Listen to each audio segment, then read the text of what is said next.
శ్రీ మహాలక్ష్మి సమేత చినవెంకటేశ్వర స్వామి వారి పీఠంలో వేంచేసి ఉన్న శ్రీ మహాలక్ష్మి అమ్మవారు 365 రోజుల్లో 350 రోజులు మహాలక్ష్మీదేవి అమ్మవారిగా దర్శనమిస్తూ కేవలం 15 రోజులు సాక్షాత్ శ్రీ వరాహిదేవిగా దర్శనమిస్తున్నారు. ప్రపంచవ్యాప్తంగా శ్రీ వరాహిదేవి గుప్త నవరాత్రులు 9 రోజులు జరుపుకుంటుంటే మన పీఠంలో వరాహిదేవి ఉత్సవాల కింద 15 రోజులు ఇక్కడ ఆచరించడం సాంప్రదాయంగా వస్తుంది.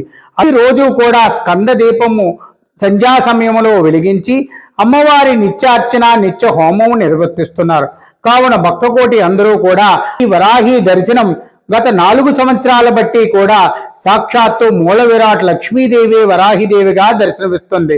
ఒక 23వ తారీఖుతో అమ్మవారికి 108 కేజీల గంధాభిషేకం చేసి మళ్ళీ మహాలక్ష్మీదేవిగా దర్శనం ఇవ్వబోతున్నారు. 22వ తారీఖు రాత్రి వరకు కూడా ఇక్కడ ప్రతిరోజు అఖండంగా స్కంద దీపాలు వెలిగిస్తూ అమ్మవారి అనుగ్రహం పొందే భక్తులు ఈ అవకాశాన్ని అమ్మవారి అనుగ్రహం పాత్రలు అవడం కోసము సద్వినియోగం చేసుకుని అమ్మవారి కరుణాకృపా కటాక్షాలతో పాత్రలు కావలసిందిగా కోరుచున్నాం.